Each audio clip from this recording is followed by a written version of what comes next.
The meeting is recording. Well, are you there? Yes, I'm here.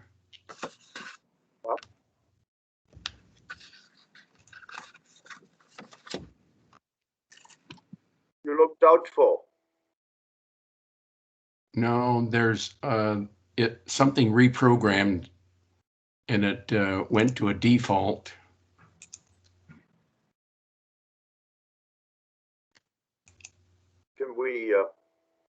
Can you handle it this way, or do you need to?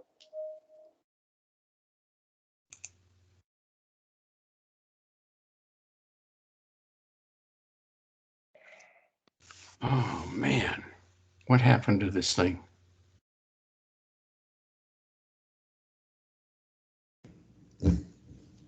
Mr. Stewart, just do want to let you know that we can still see and hear you from our end. Okay. Well, I can hear you, but I don't know, something happened. I can see your initials on the screen. That's it. Okay, but you can hear us? Yes. All right.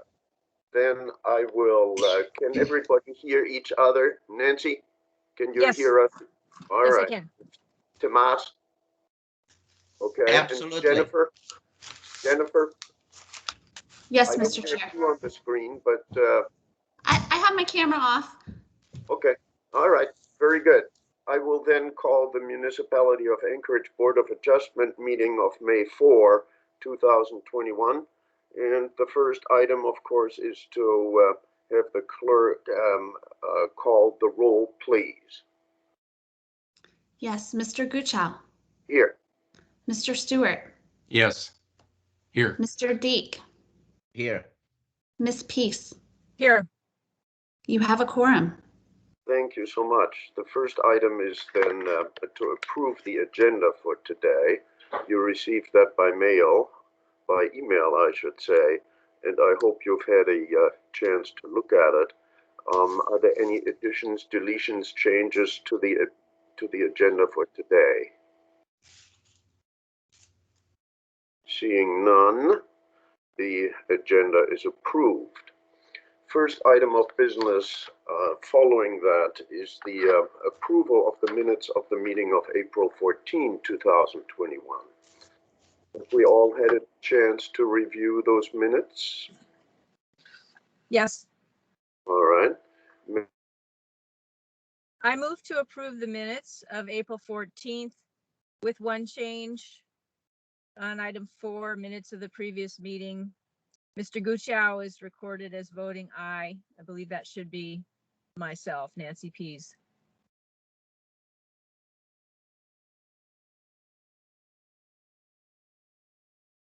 Mr. Guchow was excused from the meeting.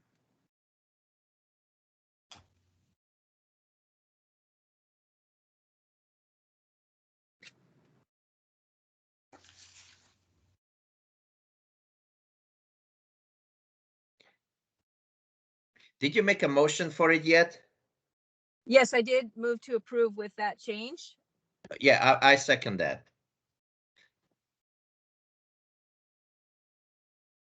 I think we lost Bernd, maybe. He's hanging on my screen at least. Yeah, I think he's frozen. Let's just give him a moment here. Okay. Jennifer, you're on still? Yes, I am here. Yeah, I think he just dropped off, so we're gonna have to wait with this one. Okay. Now I have Bob appearing twice. I'm in there On my twice. screen. Well, I see your photo, and then I see your little initial icon too. Okay, I can't see any photos. Okay, well.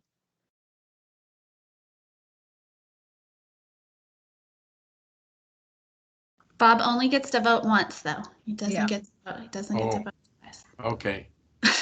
I'm sorry to hear that.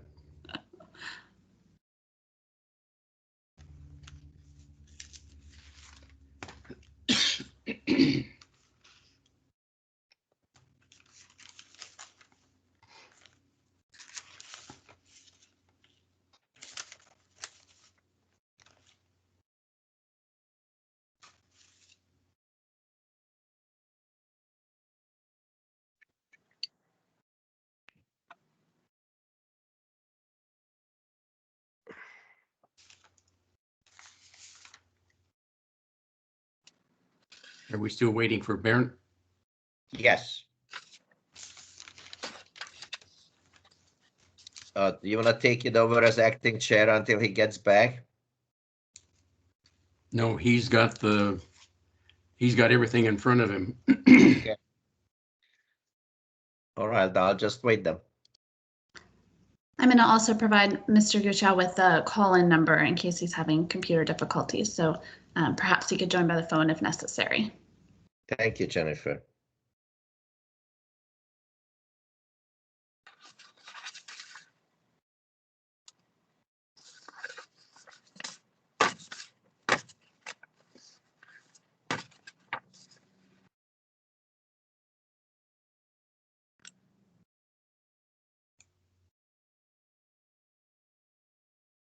Oh, wait a minute. Guess what? I can see you guys. I pulled this one screen down. I've got two screens up. Yeah.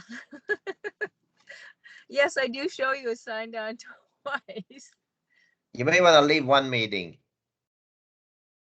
I'm going to try to leave well, let me try leaving this one, see what happens. No, I don't know if I should or not. I think you can. So if you go to the participation button and you see who's in the meeting, you'll see yourself in there, one with the microphone on and one with the microphone off. And if you could just delete one of those. Okay, I'm going to try to cut down this one. And I'm showing Bernd is back, but with his microphone off. So we'll see. Ah, there he is, but with his microphone off.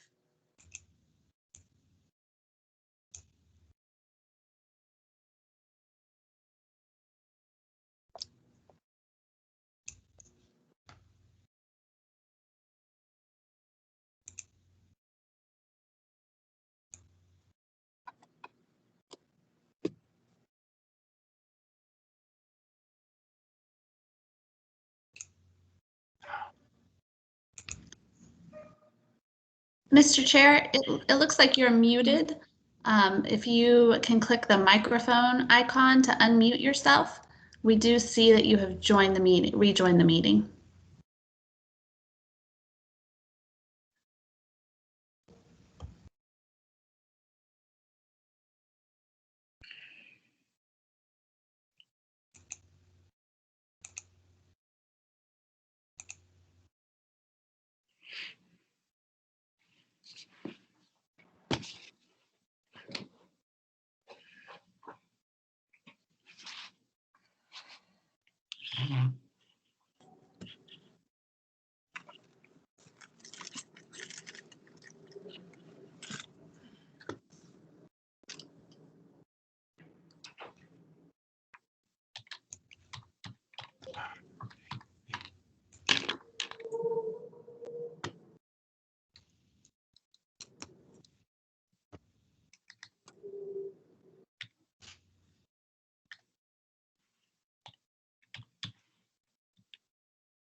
Hmm.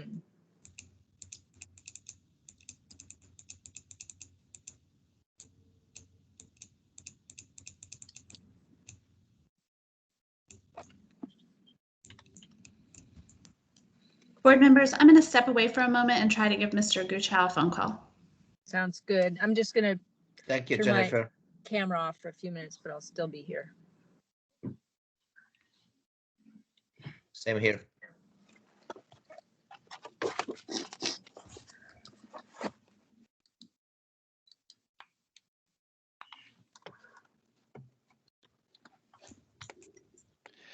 Mr. Burke, this is Dennis Wheeler. Can you hear me? I don't know Yes, if you know this, I but your camera's on, just so you're aware. Thank you. You want me to turn it off? Probably. We don't typically have the public have their cameras on when the board meeting is ongoing. Okay. I will try and figure out how to do that. Thank you.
There you are.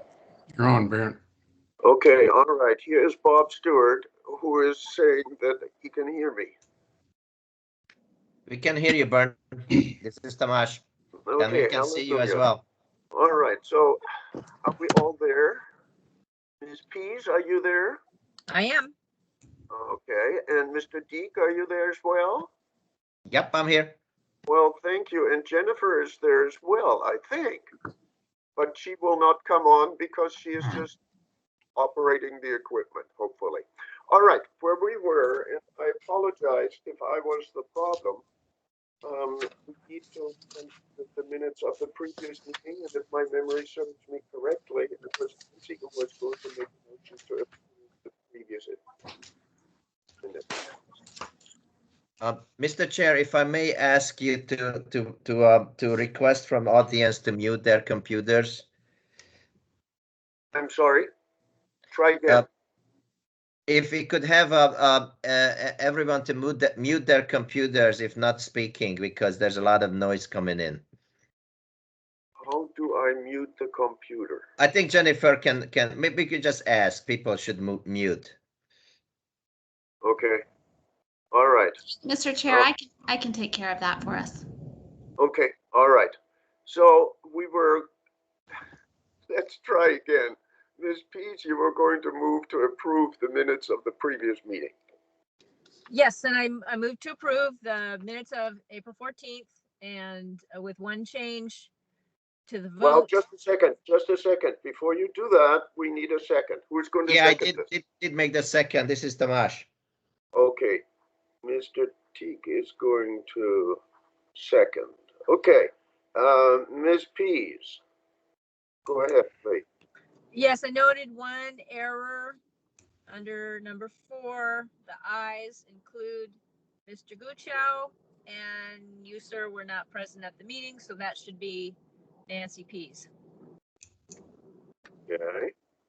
Are there any further? Mr. D, go ahead. You seconded the motion. Any comments regarding the motion? No, it's an appropriate change, so I'm support that. Okay. Is there any further discussion regarding that motion? Mr. Stewart? No. Are we ready to move? I'm ready to move. Are we ready to move to approve the motion? All right. Madam Clerk, would you call the roll, please? Mr. Guchow, Yes. Mr. Stewart, Yes. Mr. Deek, Yes. Ms. Pease.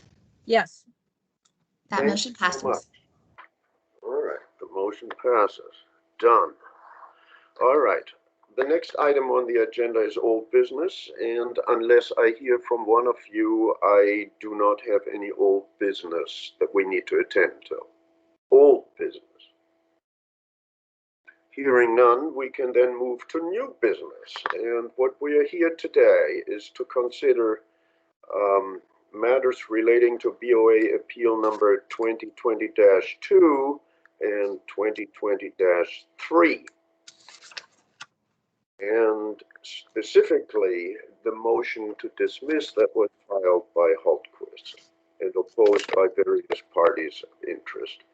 Now, the first thing we need to attend to is that I have received an email from Ms. Pease that she says she needs to recuse herself. So, Ms. Pease, would you address that issue, please? Yes, Mr. Chair. I believe that it's appropriate for me to recuse myself in this case because I participated in submitting comments as an individual, and I participated through my community council to prepare comments on the plats for this case. Okay. And so for those reasons, you want to recuse yourself, I take it? Yes. All right. Is there any discussion by either Mr. Deek or Mr. Stewart?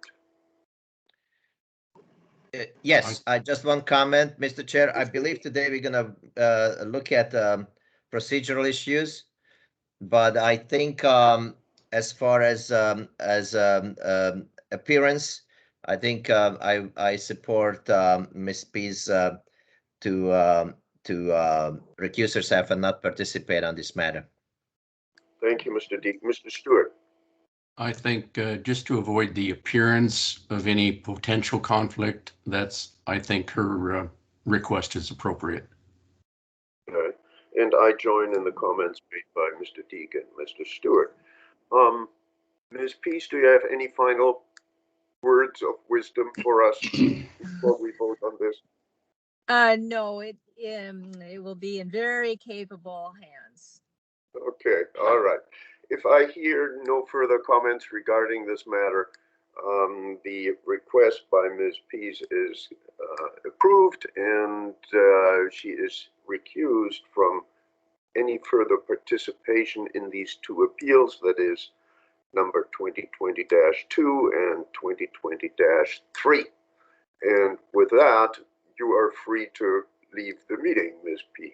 All right. Best of luck to all of you. Thanks. Thank you, Nancy. See you. Thank you, Nancy. And thank you for being available this morning. I appreciate it. All right. Going back then to the matters relating to these two items, appeals 2020-2 and 2020-3, I should remind the board that these two appeals had been stayed by prior order. Before we get into the meat of this, there are a couple of things. Well, one thing that really concerns me, and we need to address this first, and that is there has been a flurry of late filings in this case, as late as this morning. Also, yesterday and the day before, matters were filed, and the real question is whether members of the board feel that we are prepared to discuss the substance of today's hearing, or whether we need to continue it to consider these late filings. And I would like to hear your comments about this. I want you to know that I personally am not in favor of continuing it. I think we have heard enough here that we can have an intelligent discussion and an informed discussion about the matter that is at issue here, and that is whether or not the appeal filed by Hultquist shall be granted or not. But I would like to hear from board members, and I will turn first to Mr. Stewart. I think what was late filed ought to be brought up and added to the record, and so that the people that are listening know what we're considering. But I don't see any reason to delay. I think there's enough information here that we can work and resolve the issue regarding the motion to dismiss. All right, Mr. Deek. Yes, Mr. Chair, I actually just read the latest information coming through, and as much as not in favor of doing these last minute issues, this is a procedural case, and I think we have sufficient understanding or documentation to attempt to resolve it and move forward with it. So I would say that I would concur with your assessment to not continue it, but do it today. Okay. I joined the comments made by Mr. Stewart and Mr. Deek, and maybe just to be on the safe side, we should have a motion that we proceed with the consideration of the matter at hand, that is the motion to dismiss the appeal, and not postpone this hearing in view of the late filings of documents by various parties. May I have a second for that motion, please? Mr. Deek. Second. Thank you. All right. Any further discussion regarding that motion? Seeing none, Madam Clerk, would you call the roll, please, on the motion? Mr. Guchow? Yes. Mr. Stewart? Yes. Mr. Deek? Yes. Thank you so much. All right. We then come to the substance of this, and I hope that, well, I know that all three of us have had ample opportunity to discuss the various filings that have been done by various parties in interest, in addition to Mr. To Hallquist through its attorney. To start the matter out with, and to bring it procedurally to the fore, I will move to grant the motion to dismiss filed by Hallquist.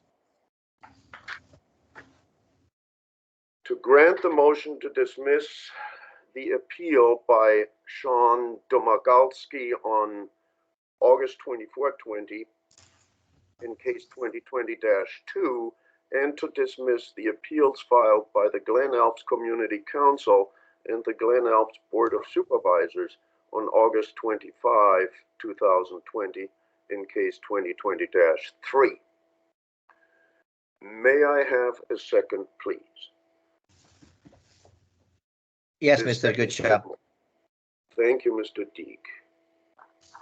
All right, let me then speak to the motion. In this case, the Platting Board has rendered a new decision on a new plat application. The original plat, as far as I'm concerned, is no longer under consideration, and thus any appeal pertaining to that decision is moot. Here's how I came to that conclusion. The code envisions an appeal procedure that distinguishes between an original appeal or an original decision and a decision upon rehearing. The appeal procedure regarding an original decision is governed by AMC 2103.050A.4.d.I, and that provides for a longer appeal period than the provision for rehearing. And if we turn to the code itself, and I know Mr. Wheeler is ready to put this on the board, but I think we can simply go to it. We find that to appeal a Platting Board decision, and I'm reading from D(i) right now, any party of interest shall first file with the director within 7 days of the Platting Board's decision on the preliminary plat a written notice of intent to appeal and a request for a written decision based upon the record made at the hearing. And if it is done, if that request is made in a certain period of time and if certain steps are followed, then a party in interest has 20 days to appeal. Now that is concerning an original decision, but that's not what we have here. The Planning Board decided to rehear the case and issued a new decision on February the 3rd, 2021, which was adopted on April the 7th. And the Planning Board department sent an email to the clerk with a copy of the letter to Hallquist, together with a summary of action that was adopted by the Planning Board on April the 7th. Now, to my way of thinking, that means the appeal procedure is governed by AMC 2103.050A period 5 period C period. And when you turn to that section, it provides basically that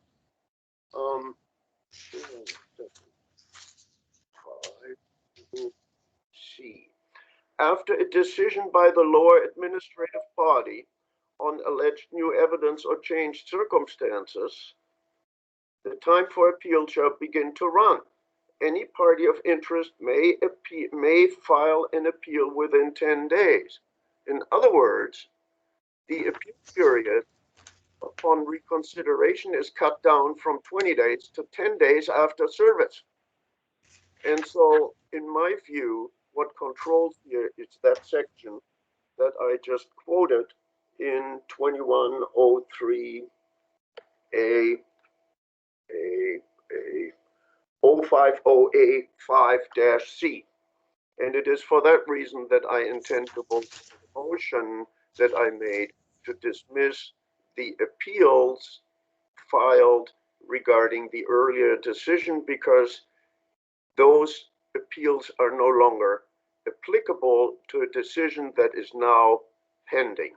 And the decision that is now pending is the rehearing decision that was approved by the Planning Board on April the 7th. Mr. Deek. No, I'm still waiting. I'm still waiting. Go ahead, please. Continue. All right. Unless you wrap up. I was just listening. Okay, I'm done talking, and you were the second of this. If you want to, defer until later on, we will then hear from Mr. Stewart. Yes. Mr. Stewart. What was the what was the section that you were referring to where it said the original decision? I lost you there. The original decision is the appeal procedure concerning the original decision is governed by 2103-050A-4DI.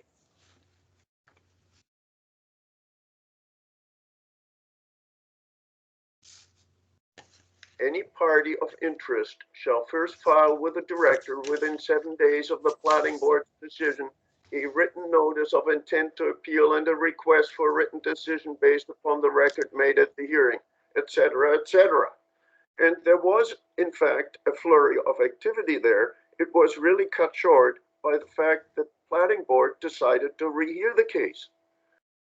And upon rehearing it, and rendering a decision on a new application. What happened was that Halquist filed a new application for purposes of the rehearing. And that is why the proceeding is now governed by the section that I quoted last, which is AMC 2103-050A-5C. And the effect of that is that the earlier decision is really no longer applicable and thus cannot be appealed. Mr. Deek. Yes, Mr. Chair, one clarification would be very helpful, I think, that we are looking at 2020-2 only, correct? Actually, that is not the case. My motion specified the appeal filed by Sean Domagalski on August 24, 20 in case 2020-2, and the appeals filed by the Glen Alps Community Council and the Glen Alps Board of Supervisors on August 25, 2020 in case 2020-3. So both cases, or both, I guess, processes then. Okay, so the reason why I'm asking this question has to do with this idea of what is considered to be continuation of a case for rehearing, and what sort of appeal procedures there are for each of those decisions. And you have stated already for the record that there are different standards governing a let's just term it first hearing or first decision versus one which is a follow-up or a rehearing decision. And the motion currently is to move to dismiss the request to move to grant the dismissal. That's what I was looking for. Correct. Yeah. Yes. My concern with the process is that we're probably gonna have to rely on Mr. Wheeler in a few minutes, but I do see the arguments about the continuation issue for the 2020-3 case, because this summary of action, the last one, is basically in land use terms is the current plan for that development. And I do think that as stated in the document which we have received this morning as well, that the appellants on the second one did have actually followed the required timeframes. Okay. Mr. Stewart, further comments before I respond to Mr. Deek? I think I'm looking at this a little bit different. I think there's still some validity to the fact that there could be, though, excuse me just a second here, that the original appeals are, I think they may still be extant, because I'm looking at this, that section 4I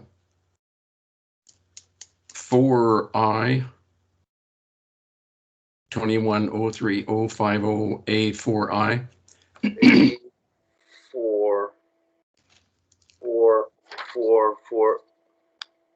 For I. Okay, any party of interest shall first file, etc., etc.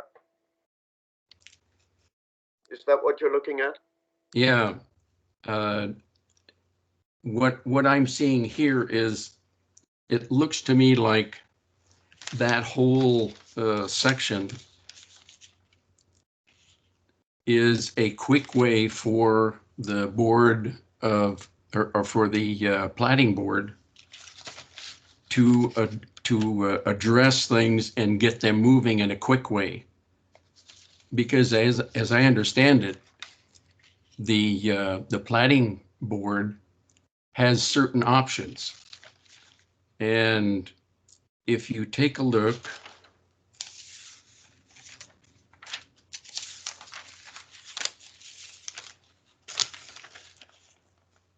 if you look at 21-15.115 B. Hold on. 21, what was the citation? 21.15.115 B. It's under the action on preliminary plats. What? The planning board shall take action on the preliminary plat within 90 days after submission, or return to the applicant for modification or correction.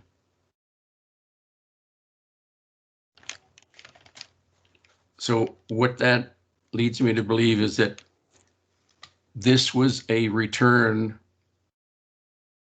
They've got 90 days, in other words, to act on this. So there's a real push to get this thing through.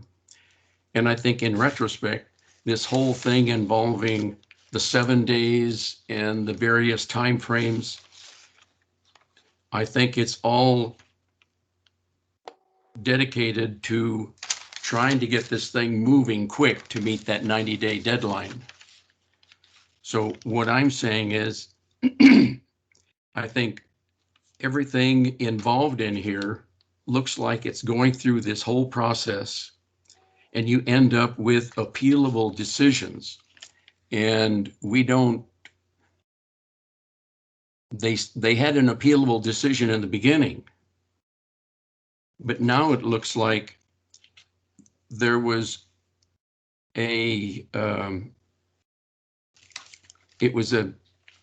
was sent back. It wasn't a new hearing. It was sent back for modification and change, because that's the option. That's one of the options that the planning board has under 21-15-115B. So I guess what I'm saying is, as these things have worked themselves through this, you can go through the initial the initial decision, and that's called the final decision. And then there's various ways in which these final decisions can be looked at. And the procedures involved with the planning board, and that's in the regulation 11.304E, and you find the same thing in 2111.304 and 2111.30 or 206, because all of those decisions by the planning board end up, they have an initial decision, and it's the summary of action. That summary of action, initially, there's that 7-day window, and then after that, it goes to, in every case, no matter if it's appealed or not, it goes back to a second meet, a follow-on meeting, and then the board adopts that. There is where your appealable decision is developed. So what I'm seeing here is that all of these things involving that end up still with an appealable decision. And what I'm afraid of in this current motion is if we go back and throw out these first two appeals that were timely filed, then what we have allowed is a relook, if you will, a reconsideration by the planning board to stop these prior appeals. The prior appeals were never really addressed. So what I'm seeing this as, it's all logical because everybody ends up on the same sheet of music with reference to a final appealable decision. And there's different time frames depending on whether it's a reconsideration or whether it's new evidence or changed circumstances. But the whole idea behind all of this is to move this quickly and try to get it settled before that 90-day window closes on the planning board. Otherwise, their option is they disapprove, and then those same that same documents, their same application, would have to wait a year to be reapplied if there's a disapproval, even if there's no change, and even if there's nothing, if it's all the same. All right. So you would at least tentatively deny the motion. Is that where you're coming down? Well, I think the motion to dismiss would be a good one, except that we've included in the motion the prior appeals. Those appeals were timely filed, but they were almost like intercepted by the action of the planning board. So there's really it's a due process issue. We still have those two those two appeals that are before us. They were timely filed. So now, how are we going to not address those?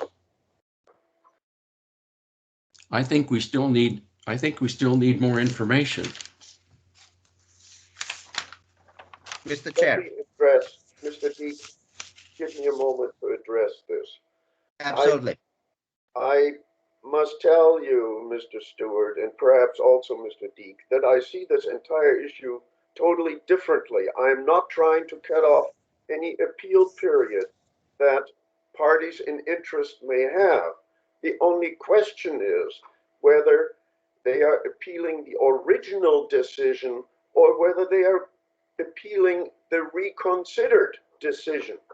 And it is my view that the original appeal has been, and the original decision has been subsumed by the subsequent decision on reconsideration.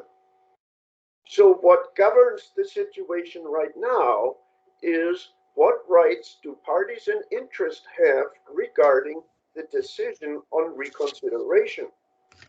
But remember, the way this came to the planning board the second time around was that they passed a motion for reconsideration and they directed the applicant, Holtquist, to file a new application.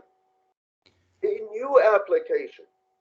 Well, So- do we know for what they that actually reason, were there told? was a new application filed by Holtquist, and it is no longer the original application that the board of that the planning board considered. If So it was, it is. Let me just finish. okay, So I view this as entirely proper to say that that any appeal relating to the first decision is really moot.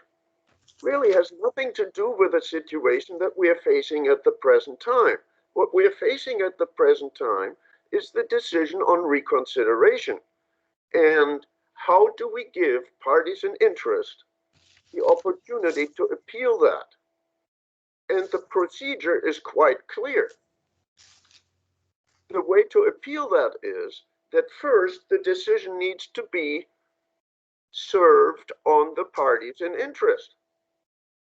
That was never done in this case. So it seems to me that the situation can be rectified, and there are various, let's not get into why this wasn't done. Apparently it wasn't done. So the way to fix all of this, in my view, is that we first grant the motion to dismiss the appeals based on the original decision, and then direct either the clerk's office or the planning board, the planning department, to serve the summary of decision dated April the 7th properly on the parties in interest, because that will start the clock running under 050A5C, which is they have 10 days to appeal that once they have been served with that decision. So that gives the parties all the opportunities to refile appeals, to file new appeals, additional points on appeal, whatever they want to do. But what is governing the procedure right now is not the original decision by the planning board way back in August of last year, or whatever it was, but in fact, the summary of action that was approved by the board in February of this year. What I'm trying to do is I'm trying to preserve all appeal rights to parties in interest concerning the decision that is now at issue. And what is now at issue is that reconsidered decision, not the original one. And it is for that reason that I think it is entirely proper to simply dismiss the appeals pertaining to the original decision. If that motion is granted, I intend to follow up on that with a motion to direct either the clerk's office or the planning department to properly serve the summary of action, which apparently has never been done, and consequently, the appeal period provided for under little c, which provides that any party of interest may file an appeal within 10 days of the date of service. Well, the record yes, discloses that they were never served. So it is not my intention to cut off any appeal rights. It is simply my intention to channel this in the proper direction. And it is for that reason okay. that I would urge you to look at this in the light of the motion that I've made. Mr. Deek. Yes, Mr. Chair, thank you for working through that, because that's exactly the concern I think all of us share. And you already kind of went a few steps ahead to look at what may come as a procedure next. The concern which I do as well share is that by granting the motion, do we really diminish the the rights of interested parties to appeal at their option. And what I'm hearing is that how you see it is that the current appeal process will then be ensured by a follow-up action on our board to make sure that their option is still open, and at their choosing they can follow up with an appeal if they choose to do that for the new summary of action, which was released in April. And I think logically and procedurally, I agree with you that this would probably clean up the whole process and open it up for everyone to take a deep breath and see where they want to go after. What I would like to do, on the other hand, is I don't know how we make the connection between this motion and the next one, besides, of course, believing you as our favorite chair and actually doing it. And the question is, do we need to link these two decisions, because we're talking about the future action which has no record anywhere at this point. What are your thoughts on that? Well, my thoughts are, Mr. Stewart, if I may answer Mr. Deek, if that's okay with you. Yes, let I'm me waiting. tell you where I intend to go. That there should be, assuming hypothetically that this board agrees that the first set of appeals needs to be dismissed, then it is my intention to make a motion that here, hold on. That AMC 2103.050A5C applies, and that controls the proceedings. Assuming that we are all in agreement with that, then we are faced with a situation. Look at what actually happened here, and that is that the planning department simply sent a copy of the summary of action of April the 7th to Hultquist, but never sent it to the parties in interest. And it is either the planning board or the planning department or the city clerk's office that had the obligation under that section that I just quoted to provide service of that action. And service means that they mail it, that they email it, that whatever.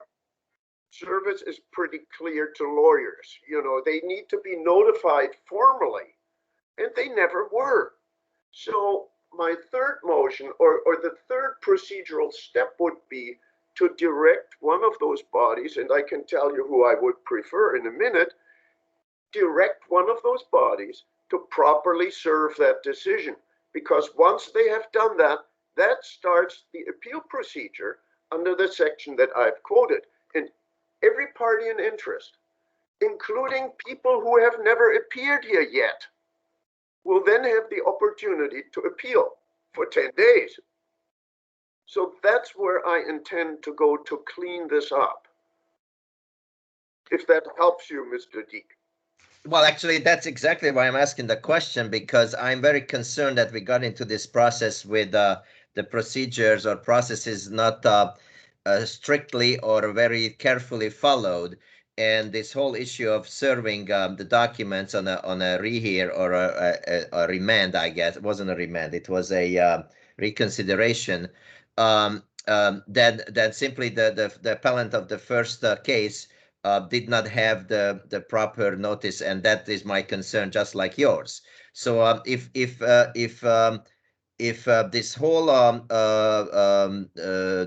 request for dismissal is then can go behind us and create the process for the next step, which may still result in appeal or may not, but at least everybody has the chance to start from a starting line which is legally controlled in the code. I'm very much in favor of that, because this became a mess and we should not continue to perpetuate a mess. I think that I agree with you on that. Thank you, Mr. Deek. Mr. Stewart. Is there, are we preempting ourselves by the way that this motion is worded, that if it were to go up on appeal, would a superior court look at it and say, well, by dismissing this initially, you have you've dismissed everything relating to all the appeals relating to this. No, unless we put a caveat in there. I agree with you, and I think Mr. Deek would agree also. It simply refers, the motion simply refers to the appeal filed by Sean Domagalski on August 24 in case 2020-2 and filed by Glen Alps Community Council and the Glen Alps Board of Supervisors on August 25. Nothing else. Nothing else. You're talking about 2020. It does not refer to the reconsidered decision by the planning board because that was not in existence at the time. Okay, you're referring only to those first two. Correct. Okay. Does that make sense? It does make sense. I'm just looking at a follow-up, Mr. Chair, again about the two requests for appeal. As again, the motion is granting the request for dismissal for both 2020-2 and both 2020-3. And what I want to Filed on a ensure, particular date. Filed on particular dates. That's really important.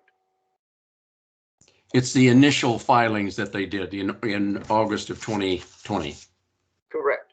And it is my understanding, and maybe Mr. Wheeler can chime in on this. It is my understanding that the Hallquist motion simply pertains to those appeals, nothing else. Mr. Wheeler? Mr. Chairman, that's correct. Okay. All right then. As I said, it is my intention that if this motion is granted, that we follow up on this to preserve the appeal rights regarding the reconsidered decision by the planning board.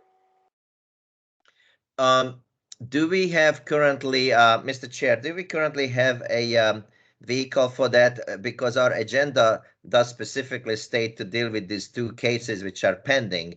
But that sounds to me that unless we make a some sort of gap, I guess some sort of I guess Robert said, Bob said a caveat to lead us into that decision that we are also bound, but this decision is also connected to other ones which we're going to follow up with. What are your thoughts on that? Yes, I have no problem with amending the motion to cite that, but it should be clear that it is not my intention to cut off any appeal rights that any party in interest may have regarding this decision by the planning board that was finalized on April the 7th.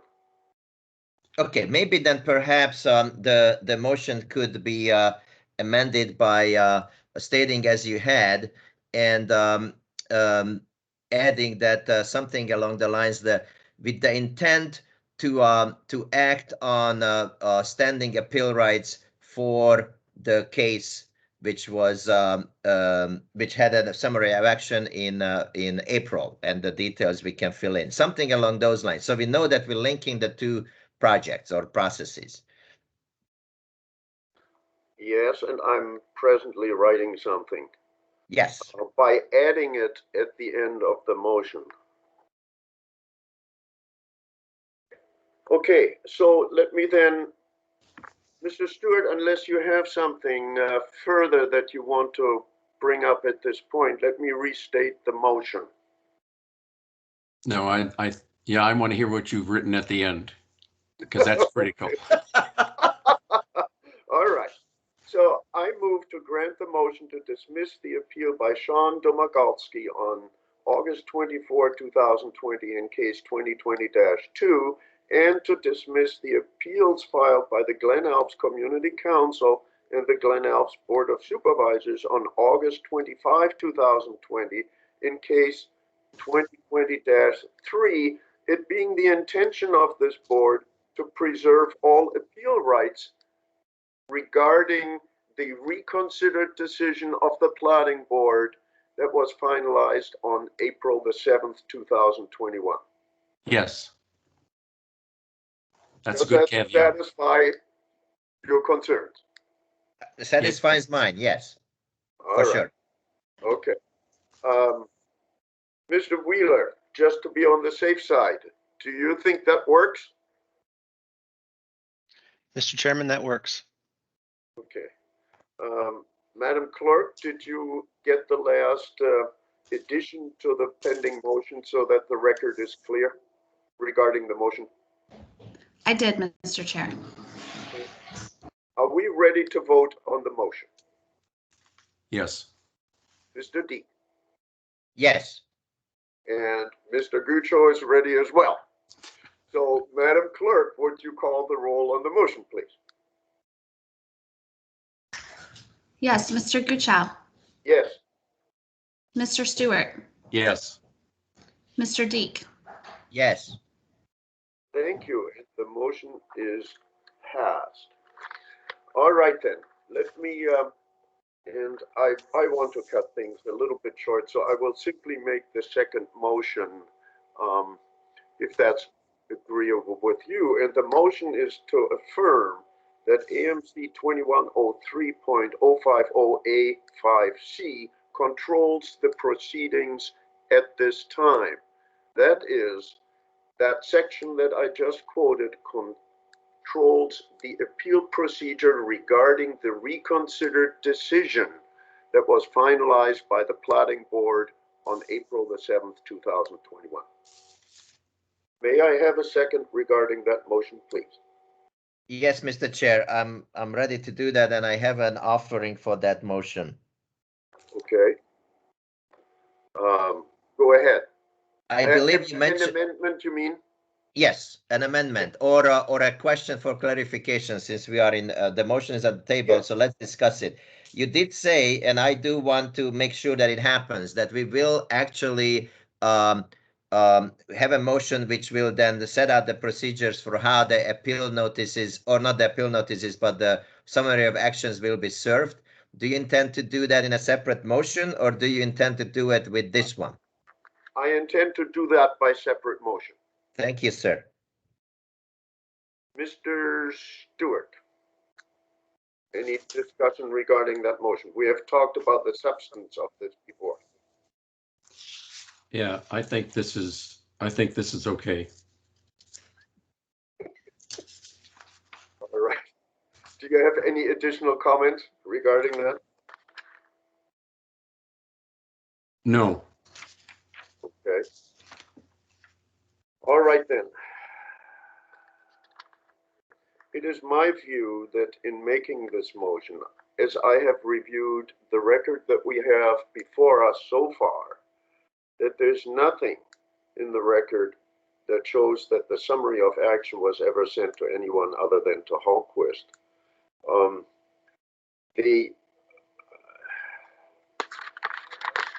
We need to clean up this situation, this entire case procedurally, and it is my view, by pointing to the appropriate section that now will govern the appeal procedure regarding the reconsidered decision. By doing that, we are channeling matters into the right direction, and we are hopefully clarifying things, not just for the applicant, but also for the planning board, for the planning department, and for all parties in interest.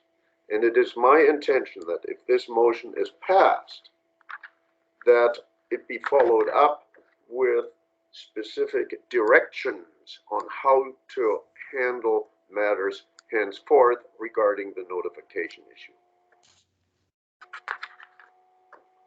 Mr. Deek. Yes, Mr. Chair, I appreciate the intent for again clarifying the process. I was very concerned that we ensure that what is already codified in our land use code is properly functioning for everybody who is an interested party, appellant or appellee, and therefore I'm strongly supporting to support the motion to make sure that the appeal process is now declared by this motion, and then I hope that the follow-up will be just as clear. So I'm in support. Thank you. Mr. Stewart, any further comments? I just think that if you follow through everything that is in their code of regulations for the planning board, you follow through all those different scenarios, they ultimately end up referring back to the final appealable decision. Anybody can appeal, and they refer back to that chapter. So we're basically narrowing that chapter down to that section right there, which is the appropriate thing to do. Okay, so you're in favor of the motion? Yes. All right. I have no further comments. I incorporate the views expressed here by Mr. Deek and Mr. Stewart. Madam Clerk, we are ready to vote. Mr. Guchow, Yes. Mr. Stewart, Yes. Mr. Deek, Yes. And the motion is approved 3-0. All right, then, that brings us then to the last issue. And I will move for an order directing the clerk's office to serve upon the parties of interest the summary of the action dated April the 7th, 1921, so that the appeal provisions of AMC 2103.050AC5 can be followed by any party of interest. May I have a second, please? Yes, sir. Second. Thank you, Mr. Deek. We have just passed a motion stating that the provisions of AMC 2103.050A5C control the proceedings from here on out. In looking at what we have before us, it seems pretty clear to me that neither the planning department, nor the planning board, nor the clerk's office ever followed the proceedings provided for in the section that I quoted, which is that the decision needed to be served on the parties of interest. And so by making this motion, I want to be sure that the parties of interest and anybody else who wishes to appeal is properly notified of the entry of the order of the summary of the action of April the 7th, 2021. Now, I specifically directed the motion to the clerk's office because it seems to me that once the clerk's office complies with the service direction that is contained in that provision and that triggers the commencement of the appeal period, that not only the parties of interest who have appeared here in these appeals before, but also anybody else who feels aggrieved by the decision of the planning board has an opportunity to appeal, because by requiring the clerk's office to do the service, I believe that that means that the service will become part of the record of this case. Am I correct, Mr. Wheeler? Mr. No. Chairman, I would say that as a friendly suggestion, that your direction to the clerk's office is not specifically required by code, but is within your power as the Board of Adjustment to expedite this matter. I think actually the code would probably put the onus of service of the decision on the planning department as support for the plating board, but I don't have any problem with you requesting the municipal clerk do this to expedite the situation. If I may respond to that, Mr. Wheeler, the reason that I don't, the question is whether the planning department will have a proper record that any party that is affected by this decision of the planning board knows where to go to look.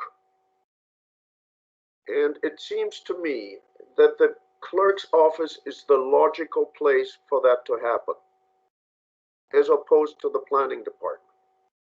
That's why I specified the clerk's office rather than the planning department. But you know, if I'm not totally married to this, if others feel that it is better to leave this within the planning department, so be it. I'm only concerned that parties in interest, and that is the people who have appealed so far, and anybody else who is affected by the decision of the planning board, have an adequate opportunity to appeal. And remember, the appeal period is quite short. It's 10 days. So they really need to get on the stick. And where do they look logically? It would seem to me that the first place to look is the city clerk's office. Maybe the way to handle that aspect, though, would be to also direct the city clerk's office to notify the planning department that service has been accomplished on day X. Mr. Chairman, Yes, Mr. Wheeler. what I might suggest is the planning department effects service. It'll get posted with the plating case on CityView, and the municipal clerk can post that notice on its site with respect to Board of Adjustment cases, as well as a courtesy to help with that process. But if the planning department notifies the known parties of interest, and as well as posting it as it does all of the other information regarding its cases on its CityView site, I think you will be in good shape. All right, so I should change the motion to direct the planning department to serve the parties of interest, as opposed to the city clerk's office. That would be my recommendation, because as a matter of routine going forward for any other cases that happen to have this kind of convoluted process, the decision is the service of the decision is best handled by planning, because they're going to have the most immediate knowledge of the decision being issued on a certain date and quickly getting out service in response to that, rather than trying to pass that off to the clerk's office, who wouldn't be in tune to when the decision was rendered. Okay, so Mr. Deek, it is my intention to amend my motion by directing the planning department to serve the parties of interest with a summary of action dated 4/7/21, so that the appeal provisions of AMC 2103-050 AC5 can be followed by any party of interest. I accept that change, Mr. Chair, and I have a few comments as well. Okay. Mr. Chairman, may I interrupt just real quickly? One more suggestion. Yes, You might consider amending your motion to include specifically service on the appellants in 02 and 03, as well as Joan Priestley, Carol Ashlock, and Sarah Woolley, because they filed the original motion for reconsideration and rehearing with the plating board, and so they're known parties of interest. Okay, so Yes. we should refer. Mr. Chair, that's exactly where I was going. I'm sorry that I'm jumping in. That I think by removing the clerk's office, I think we need more specific direction to the parties of interest being a list of parties. So what happened in the first appeal doesn't happen on the second. That simply the process takes place. The summary of action is presented to the petitioner, but it never got followed through with the parties of interest from the first case, and we want to make sure that that gets avoided. And I think Mr. Wheeler is absolutely correct. I think we need specific direction for that. Thank you, Mr. Deek. Mr. Stewart, any further comments regarding it? No, I concur with that. But I'm also wondering if, is there a way that we can have the planning department address their internal procedures so that this doesn't happen again?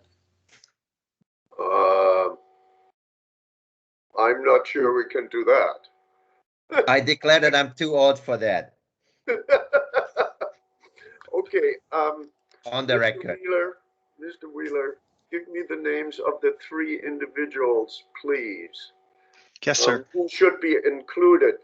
First of all, I have Mr. Tomagalski. I have the Glen Alps Community Council. I have the Glen Alps Board of Supervisors. And then there were certain individuals. Yes, sir. So for purposes of 02 and 03, I think if you just reference the case numbers, we'll make sure any party of interest is known and served. So that would include the 2 gentlemen in the Glen Alps group. And then Okay, Mr. So what we're going to say is we simply direct the planning department to serve the parties of interest in appeal cases 2020-2 and 2020-3 with a summary of action dated April 7, 2021, so that the appeal provisions of AMC 2103-050 AC5 can be followed by any party of interest. Close. Please also insert service for Joan Priestley, Carol Ashlock, and Sarah Woolley. They were not specifically parties in the two appeals, but they did file the motion for reconsideration from the plating board, and therefore they're known parties of interest, in my opinion, and should also be served. And give me the names again, because I have not. Sure. Joan Priestley, Priestley. Okay, Carol with a C, Ashlock, yes. and Sarah with an H, Woolley, Woollley.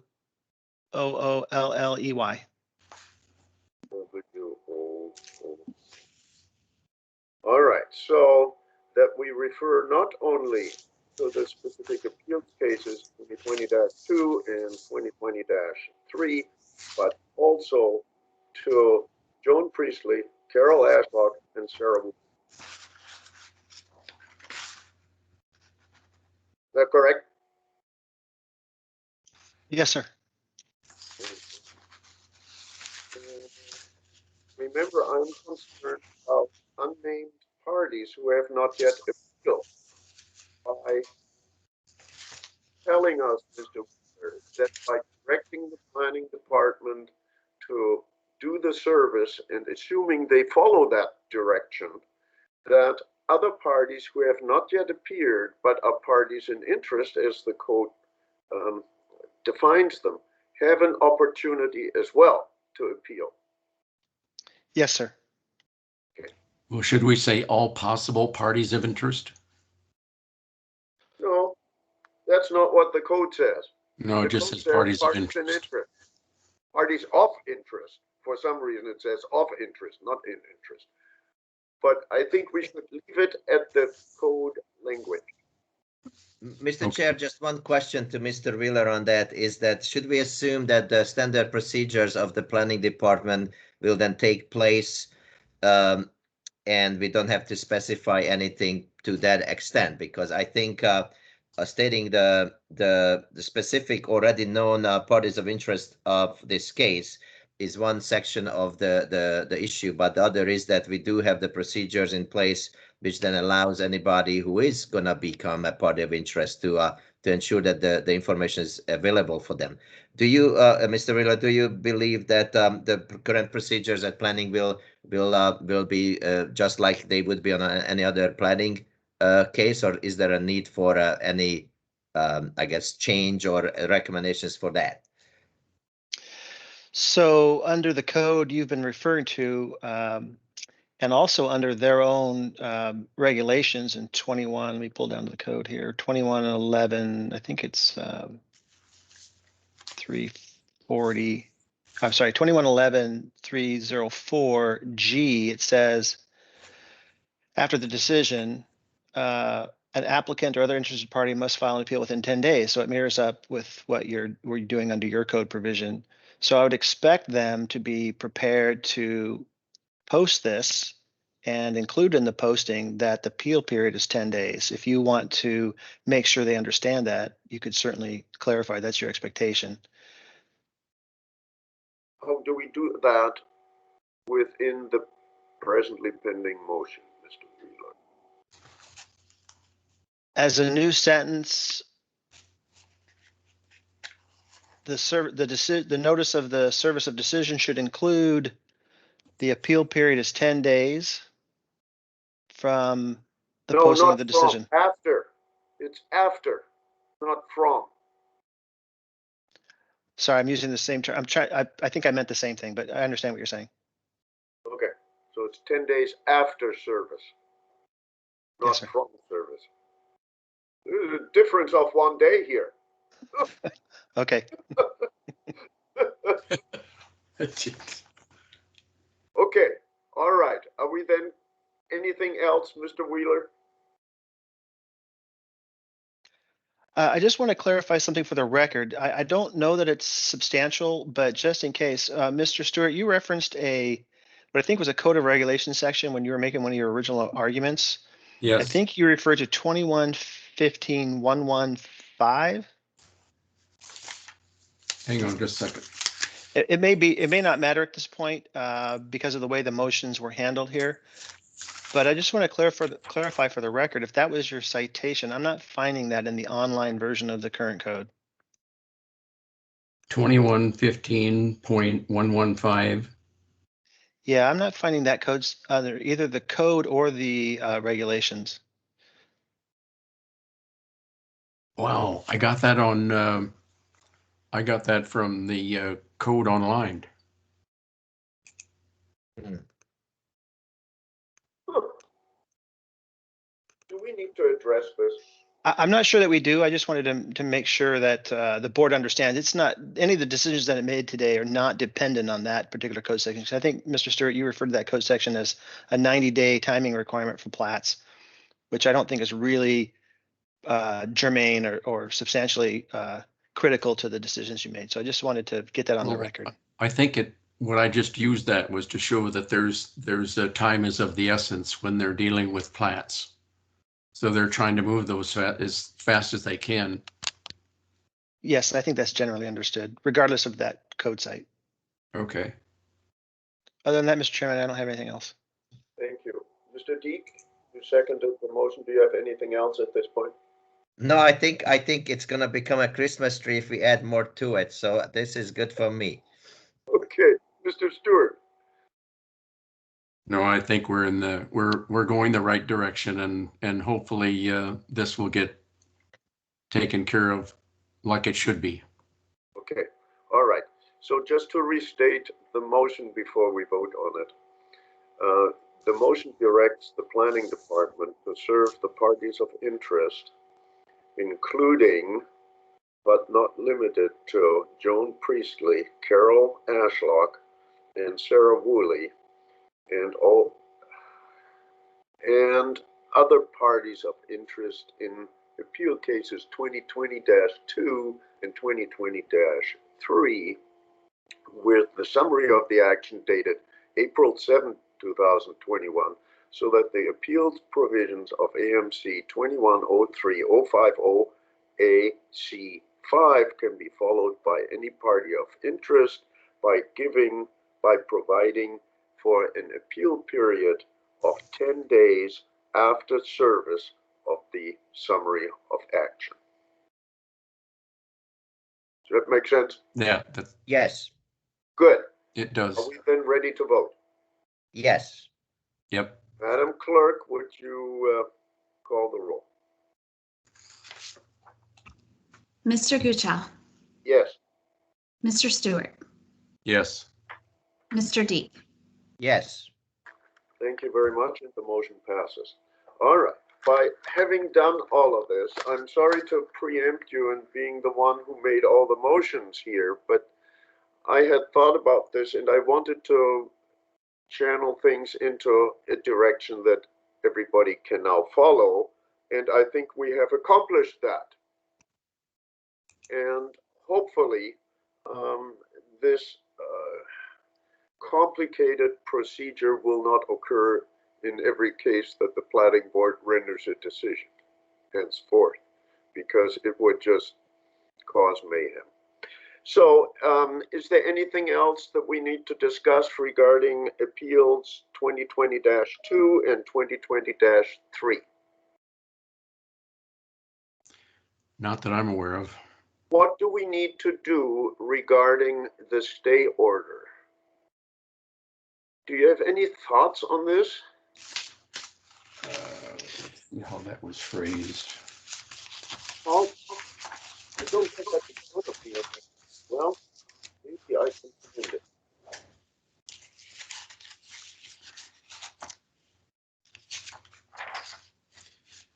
Yes. The stay order that I entered on December 14 says reconsideration may be moved. It is ordered. Appeals are stayed pending further decision of the planning board. Make a motion just to clarify this. My question is directed to Mr. Wheeler. Should we simply make a motion to vacate the stay order in the light of the motions that were approved at this meeting? Mr. Chairman, I guess the question is you have by prior motion mooted the appeals. So I'm not sure that you need to do anything to clean up those appeals any further. I think you are correct, and I'm wrong, because it says, it is ordered the appeals are stayed pending further decision of the planning board. Yes, Mr. Chair, that's where I was gonna point to, that we just made the further decisions. Yes, okay. Mr. Stewart? I agree. Okay, all right. Yes.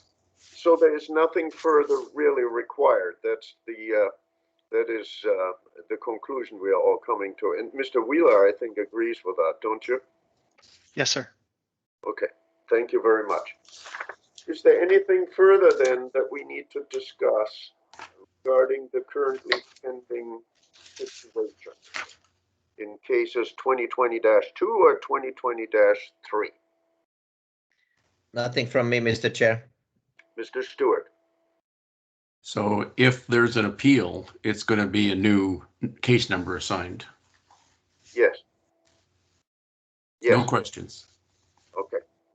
All right. I have no further comments either. That then concludes new business item number 6 under the agenda of today. And we come to item number 7, member comments. Do we have any comments from either one of you?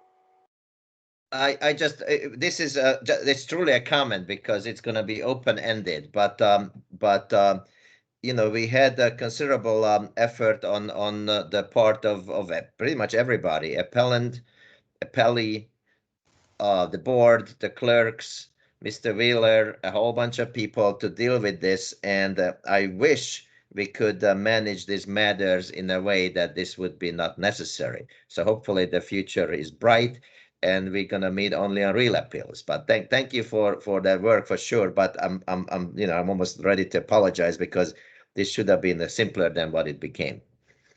Mr. Stewart? I can echo those, but I think what I'm looking for is improvement from the people that are handling these things at the board and commission level. I agree with those comments. Fortunately, we do not have these procedural problems in every case where we are considering an appeal. But maybe Mr. Wheeler needs to think about how we can streamline procedures. And I know you are periodically thinking about amendments to both the code and the regulations, so that we do not have this procedural morass that really detracts from the substance of matters that this board is to consider. So I'm not sure how to address that at this point. It is simply an admonition to all the parties concerned to please review the code provisions, think about it, and see if there is a way to streamline things in the future. All right, so without further ado, then we come to audience participation. Is there any audience participation? If there is, such participation may not concern adjudicatory matters before the board. Pursuant to AMC 2103-050A10B, the board shall not hear argument nor take additional testimony or other evidence. We may only consider the material contained in the appeal packet and to the extent that it is in the record before us. Having said that, is there any audience participation that does not concern the presently pending cases? Hearing none, we are then ready to adjourn, I assume, unless anybody else has anything to come before the meeting at this point. Mr. Deek, anything further? No, I'm just looking at the chat, but looks like there's no interest on that, so I will move to adjourn. Thank you. Mr. Stewart? Second. No, right. no comments. Second. All right, and I'm in agreement, and there's no reason to separately vote on this. We will simply adjourn at this time, and it is 11:31 on May the 4th, 2021. Thank you very much for all your participation. I'm very appreciative. And thank you, Madam Clerk, for bearing with us. and Mr. Wheeler. Thank you. Thank you, board members. May the fourth be with you. Okay. That's the joke